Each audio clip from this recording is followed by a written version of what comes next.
कल हमारे चेयरमैन को ऐसा महसूस हुआ कि आज़ादी के दिन ये अधिकारी जनरल डायर जैसे लगे और बेइज्जतीनुमा कारतूस हमारे चेयरमैन की छाती में दाग दिए गए। बेइज्जतीनुमा कारतूस हमारे चेयरमैन की छाती में दाग दिए गए। बेइज्जतीनुमा कारतूस हमारे चेयरमैन की छाती में दाग दिए गए। नमस्कार, हाले हरियाणा में आपका एक बार फिर से स्वागत है। मैं हूं आपके साथ पीयूष गुंबर।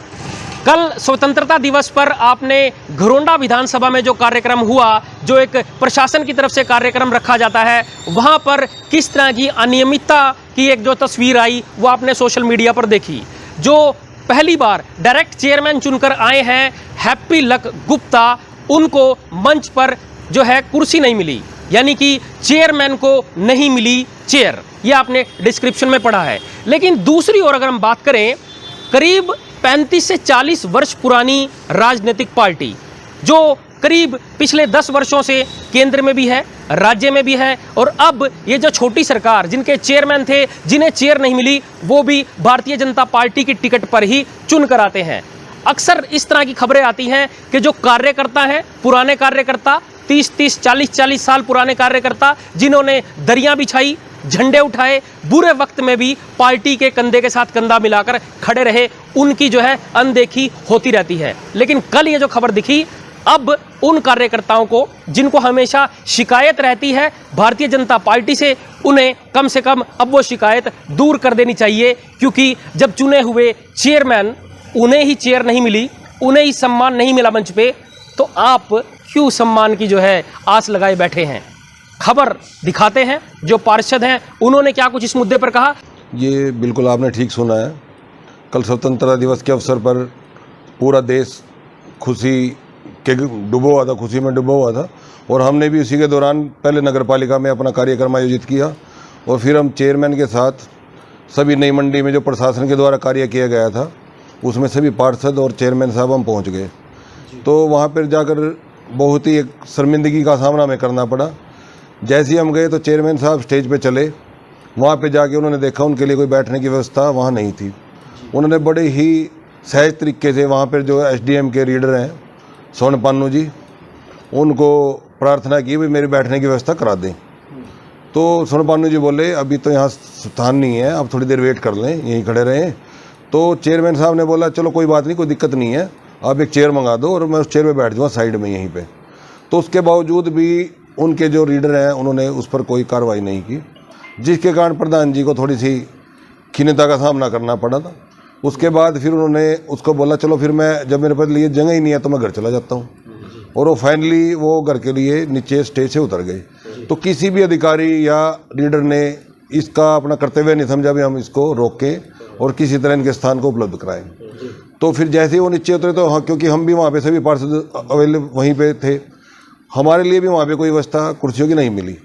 तो जैसे हमें पता लगा भी आज हमारे चेयरमैन साहब के साथ भी दुर्व्यवहार हुआ है, उनकी अनदेखी की गई है इस कार्यक्रम में, तो हमने भी बड़े ही सहज तरीके से और शांति से हमने निर्णय लिया भी हम जाकर नगर पालिका में ही अपना स्वतंत्रता दिवस मना लेते हैं। फिर हम पुनः नगर पालिका में आ गए, और उसका आने के बाद हमने यही गुहार की प्रशासन से, विधायक से, भाई इस पर कड़ा एक्शन लिया जाए। भाई ये कोताही हर बार क्यों हो रही है? ये इस बार का ये नहीं है। लगभग जब से हम एमसी मिले दो साल में हो गए, तो लगभग 5 प्रोग्राम हमारे सामने हुए। एक सिंगल प्रोग्राम भी ऐसा नहीं है जहाँ पे हमारे बैठने की व्यवस्था कभी भी हमें पहले ही तैयार मिली हो। अमित जी, प्रोटोकॉल क्या कहता है? देखो, प्रोटोकॉल तो बेसिकली प्रशासनिक मतलब एसडीएम या सरकार ही तय करती है, लेकिन जो कॉमन सेंस की यदि हम बात करें, उसके अनुसार कहीं ना कहीं चेयरमैन का स्थान तो मंच पर जरूर बनता है, मुख्य रूप से। हमने वहाँ एक फोटो भी देखी है, उसमें सभी जो कार्यकर्ता है, जो कुछ पदाधिकारी, संवैधानिक पदों पे नहीं है, बहुत से लोग बैठे हैं, ऐसे बैठे हुए। नगर पालिका के कच्चे कर्मचारी भी आगे लाइनों में बैठे हुए हैं। तो प्रधान बड़ा है या वे कर्मचारी बड़े? देखिए, यहीं से ही सारी समस्या का शुरुआत हुई है। यदि एक निश्चित तौर पे वो कहीं भी प्रोटोकॉल का हिस्सा नहीं होंगे, ये मैं पूरे 100% श्योर हूँ, वो प्रोटोकॉल का हिस्सा नहीं, वो किस माध्यम से उस स्टेज पर बैठते हैं इसका जवाब प्रशासन ही दे सकता है। ये बिल्कुल आपकी बात सत्य है। वहाँ पे कुछ अनियमित कर्मचारी भी बैठे थे, कुछ पार्टियों के कार्यकर्ताओं भी बैठे थे। उसी कारण ही यह माहौल उत्पन्न होता है। तो क्या उनको जब प्रधान वहां पर पहुंचे तो उनको कुर्सी नहीं छोड़ के खड़े होना चाहिए था? बिल्कुल, देखो ये नैतिकता क्या था? ये एक जग जाहिर है, जो हमारे चेयरमैन है नगर पालिका, किसी भी शहर के, किसी भी नगर पालिका के, वो शहर के प्रथम नागरिक होते हैं।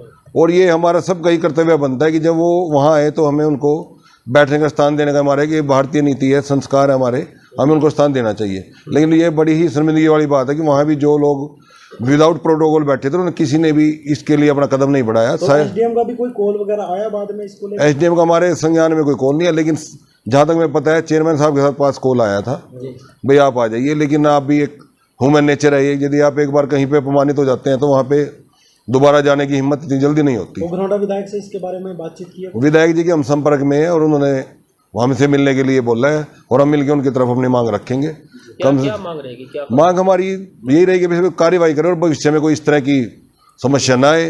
जो इसके लिए जिम्मेवार व्यक्ति है उस पर कड़ाई से एक्शन लिया जाए। मैं तो ये कहना चाहूँगा, कल हमारे चेयरमैन को ऐसा महसूस हुआ कि आज़ादी के दिन ये अधिकारी जनरल डायर जैसे लगे और बेइज्जतीनुमा कारतूस हमारे चेयरमैन की छाती में दाग दिए गए, जिससे उनको बहुत अपमानित होना पड़ा, एक बहुत लज्जा का सामना करना पड़ा। वो अपना अपमानित हुए तो जैसे ही वो स्टेज पर चढ़े तो उनके लिए कोई व्यवस्था नहीं थी बैठने की। उन्होंने रिक्वेस्ट मोड में कहा कि अगर यहाँ पे कोई स्पेशल कुर्सी नहीं है तो मेरे लिए कुर्सी मंगवा दीजिए, मैं साइड में कुर्सी पर बैठ जाऊँगा। उस बात का भी अधिकारियों ने कोई जवाब नहीं दिया, जिससे उनको बहुत इंसल्ट फील हुई और बेइज्जती महसूस हुई। वो एकदम स्टेज से नीचे उतरे, हम पार्षद साथी बाहर ही खड़े थे। तो जैसे मैं कोई विरोध वगैरह नहीं किया? नहीं, कोई विरोध नहीं हुआ, क्योंकि हमारे चेयरमैन साहब है जो एक बेहद ही शरीफ और ठंडे स्वभाव के हैं, उनका ऐसा स्वभाव बिल्कुल भी नहीं तो है। ये बाद में विवाद कैसे उत्पन्न हो गया इतना बड़ा? विवाद तो होना ही था, अगर कोई किसी की बेइज्जती करेगा तो महसूस तो सभी को होगा ना जी। कोई क्विक रिएक्शन दे देता है, कोई बाद में ठंडा तो होकर। वहाँ पर कुर्सियों पर कुछ ऐसे चेहरे हमने देखे हैं जो किसी पद पे नहीं है, सामान्य है, उसके बावजूद भी चेयरमैन को किसी ने ऑफर नहीं की कुर्सी भी आप यहाँ पर? अगर कुछ ऐसा होता तो हमारे चेयरमैन साहब उस ऑफर को सहर्ष स्वीकार करते। दिक्कत की बात तो यही है भाई, वहाँ पर उनके इतने जानने वाले थे, इतने अधिकारी भी बैठे थे, किसी ने चेयरमैन की सम्मान में अपनी कुर्सी नहीं छोड़ी, या कोई कह भी सकता था भाई चेयरमैन साहब रुकिए हम कुर्सी मंगवा देते हैं। तो ऐसा कुछ भी वहाँ पे प्रतिक्रिया नहीं हुई, जो एक बहुत ही अनदेखी हुई है, बहुत ही जानबूझ के हो रहा है कुछ ऐसा। ये तो देखो जांच का ही विषय है, क्या हुआ क्या नहीं हम तो ऐसा नहीं बता सकते, हम तो ना ही ऐसे बोल सकते। आप लोगों के लिए भी कुछ व्यवस्था थी चेयर के लिए? नहीं, मैं आपको ये बताना चाहूँगा, हमें पार्षद बने 2 साल हो गए हैं। 2 साल के अंदर हमें घर पर निमंत्रण पत्र दिया जाता है, भाई आप सरकारी प्रोग्राम में आइए, पर वहाँ जाकर हर साल हमारी बेइज्जती होती है, क्योंकि जब हमारे लिए बैठने का व्यवस्था ही नहीं होती तो हमें क्यों बुलाया जाता है। 2 साल से हमारे साथ ऐसे ही हो रहा है। एक बार तो डिप्टी साहब ने कुर्सियाँ चेयर मंगाई थी हमारे लिए, उन्हें एडजस्ट कराया था। बाकी कोई भी कर्मचारी या अधिकारी जिसका वहाँ पे ड्यूटी होती है, जो मैनुअल सारा ये सिस्टम कवर करता है, कोई भी अपनी जिम्मेवारी नहीं सुनता भाई ये चुनिंदा पार्षद या चेयरमैन साहब है, इनके लिए चेयर लाई जाए अलग से। तो ऐसा एक बार ही नहीं हुआ, कई बार फिर भी चलो हम सामाजिक आदमी हैं, ये सोच कर भाई चलो कोई बात नहीं, इस चीज़ को मुद्दा नहीं बनाया जाए। अब की बार तो ऐसा चेयरमैन साहब को मतलब कुर्सी देने के लिए मतलब उन्होंने 1% भी कोशिश नहीं की, बस चलो आया एक कुर्सी, एक चेयर तो मंगा सकते थे वो जी, उन्होंने तो एक चेयर भी अवेलेबल नहीं करा सका। ऐसा कैसे कर्मचारी हैं जी हमें स्टेज इसके लिए? बल्कि जबकि एसडीएम साहब ने मीटिंग हुई थी हमारी तहसील में, एसडीएम ऑफिस में, उन्होंने स्पेशली इन्वाइट किया था, इन्विटेशन तो दिया था, स्पेशली इन्वाइट भी किया था। तो क्या कर्मचारी को नहीं पता था भाई पार्षद आएंगे या चेयरमैन साहब आए, उनके लिए कुर्सी अवेलेबल कराए नहीं कराए?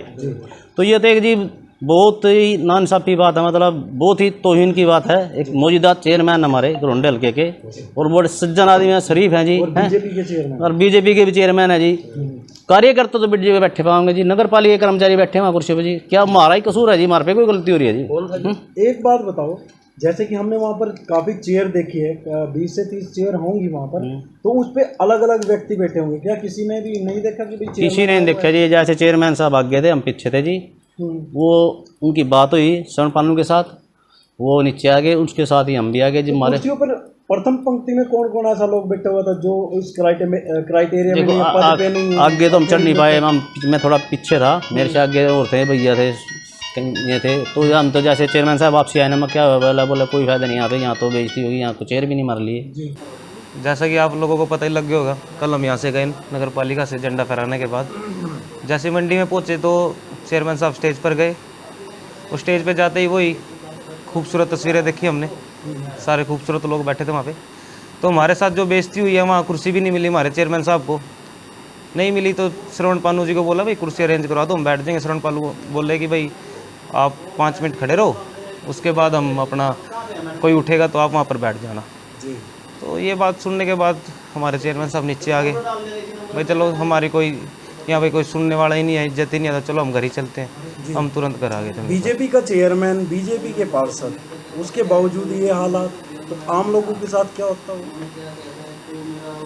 ऐसे है जी, चलो ये तो प्रोटोकॉल देखना था, प्रशासन को देखना था वहाँ पर, साथ के साथ ही जो गलतियाँ रही है उनके से, कि भाई कौन बैठना है, कितनी चेयर लगानी है, चेयरमैन को भी आना है। उन एसडीएम साहब को ही पता था कि पहले चेयरमैन साहब झंडा नगर पालिका में फहराएंगे। हमारा हर बारी 10-15 मिनट लेट ही होता है प्रोग्राम जो मंडी में चलता है, पहले हमें यहाँ नगर पालिका में झंडा फहराना होता है। कुर्सियाँ तो काफ़ी लगी हुई थी स्टेज पे, कब्जा हो गया था उन पे। जी, कुर्सियाँ काफ़ी थी वहाँ पे, पहले ही लोग बैठे थे, हमारे भी ऐसे लोगों ने कब्जा किया हुआ था। हाँ, आम भी थे, एसडीएम साहब भी थे, अधिकारी भी थे, विधायक जी भी थे, कार्यकर्ता भी थे, सब थे जी। तो किसी ने कुर्सी छोड़ी नहीं, कुर्सी किसी ने नहीं बाकी छोड़ी। पार्षदों से हमने बात की, उन्होंने कहा कि कई बार आप लोगों के साथ ये जी बिल्कुल एग्जैक्टली। तो क्या आप लोगों के साथ जानबूझ के ये किया जाता है? जानबूझ के तो क्या बोले, क्या अनदेखी है, क्या है, जानबूझ के है। हम आज पहली बार कोई हम 15 अगस्त या 26 जनवरी के प्रोग्राम में नहीं गए थे, आज से पहले 3-4 प्रोग्राम अटेंड कर चुके हैं। हमें किसी को उठाकर ही बैठना पड़ता है जी वहाँ पे। चलो हमें भी अच्छा नहीं लगता किसी को उठाए, हमारा भी ऐसा नेचर नहीं है कोई बैठो उसको कुर्सी पे से उठा दे, हम भी किसी की ये नहीं करते। पर चलो जब एक प्रोटोकॉल तो होता ही होगा जी, कुर्सियाँ सभी के लिए बिजती है। आप मीडिया वाले हो, मीडिया पता आपके लिए भी वहाँ कुर्सियाँ होती है जी। तो क्या आप लोग प्रोटोकॉल में नहीं है या ये अव्यवस्था है? ये अव्यवस्था कहूँगा जी मैं उनको। तो प्रोटोकॉल में तो हम है, एक बार हो जाती होगी, 2 बार हो जाती होगी, क्या हर बार होती है ये? हाँ जी भाई, हमारे साथ तो देखो 3-4 बार हो चुकी है व्यवस्था। मानते हैं इसका कारण अनदेखी है जी, प्रशासन ध्यान नहीं दे रहा इनकी तरफ, अधिकारी। व्यवहार तो ये बात है, जैसे सभी को पता भाई, हम भी कमेटी में पहले तिरंगा फहराते हैं सभी एमसी और चेयरमैन मिलकर, तो उसके बाद हम वहाँ पे जाते हैं हर साल की तरह। तो हर साल की तरह इस बार भी जैसे हम वहाँ पे गए तो वहाँ पे देखा कि भाई आगे एक सोफा खाली है जिसपे एसडीएम साहब और अपना जो हमारे मुख्य अतिथि है प्रमोद विज जी, उन्होंने बैठना था। तो वहाँ पे जो एसडीएम के लीडर है श्रवण पानू जी, मैंने उनसे कहा भाई चेयर मंगा दो एक, कि भाई यहाँ जगह तो है नहीं आगे खाली। वो कहते हैं कि भाई 2 मिनट अभी रुक जाओ, खड़े रहो, और अभी ये सब नीचे जाएंगे फिर खाली हो जाएगा, फिर आप बैठ जाना। मैंने कहा भाई इसका मतलब तो मैं फिर खड़ा रहूँ तो इससे अच्छा तो मैं घर ही चला जाता हूँ। उन्होंने एक बार भी यही नहीं कहा कि भाई आप रुक जाओ, मैं आपके लिए चेयर मंगाता हूँ या कुछ करता हूँ। तो मुझे अपना मतलब महसूस हुआ कि भाई जब एक जनप्रतिनिधि हम शहर के चेयरमैन होने के बावजूद भी भाई हमारे लिए वहाँ पे सीट नहीं है, और ना कहने के बावजूद भी कुर्सी नहीं मंगाई जाती, तो फिर हमारा फायदा क्या ऐसे फंक्शन में जाने का। तो इस प्रकार फिर मैंने एमसी भी सारे नाराज हो गए, और वो सब में रोष है कि भाई जब चेयरमैन के साथ ऐसे होगा, शहर का चेयरमैन है और शहर में प्रोग्राम है, तो बाकी किसी के साथ क्या इज्जत करेंगे कि भाई क्या नहीं हो, उनके मन में क्या थी। मेरे कहने के बावजूद भी जब चेयर नहीं मंगाई जा रही, कह रहे भाई रुक जाओ अभी 2 मिनट, तो इससे ज्यादा बेइज्जती और क्या होगी चेयरमैन। एसडीएम साहब का फोन आया था कि भाई मेरी रिक्वेस्ट है भाई आप आ जाओ। मैंने कहा भाई मुझे आपसे कोई वो नहीं है भाई, मुझे जो अपना आप नहीं मैं आ सकता एक बार जाने के बाद, आप फिर इसके बाद जैसे होएगा फिर आ जाऊंगा, आप नहीं मैं स्टेज पे आ सकता। देखो जब सरकार का चेयरमैन होने के बावजूद नहीं इज्जत मिल सकती, और जो एक प्रशासनिक प्रोग्राम है उसमें जो अभद्र व्यवहार किया गया, तो इससे क्या उम्मीद करेंगे प्रशासन से? तो शिकायत वगैरह करेंगे कहीं? शिकायत तो है कि भाई कर ही दिया, पता ही है सभी को, आपके माध्यम से भी पता ही है भाई क्या रोष है, और इसमें हम गलत भी नहीं, अगर गलत है तो मैं अपना कोई दिक्कत नहीं, मैं अपने शब्द वापस लेता हूँ। 15 अगस्त पर स्वतंत्रता दिवस मनाया गया, मंच पर अव्यवस्थाओं का माहौल रहा, नगर पालिका चेयरमैन के साथ बदतमीजी करेगी, क्या मांग? नहीं ऐसा नहीं है, आप ये मतलब ये कि अव्यवस्थाओं का माहौल रहा है, ऐसा कुछ भी नहीं है। नगर पालिका चेयरमैन है, उस टाइम पे उनको जो भी इशू है उसको हम देख लेंगे, उसमें ऐसा कुछ है ना। मेरे उनसे बात हो गई, वो ऐसा परेशान है, ऐसा कुछ नहीं, वो ऐसा कुछ हुआ नहीं, ऐसा कुछ ना, ऐसा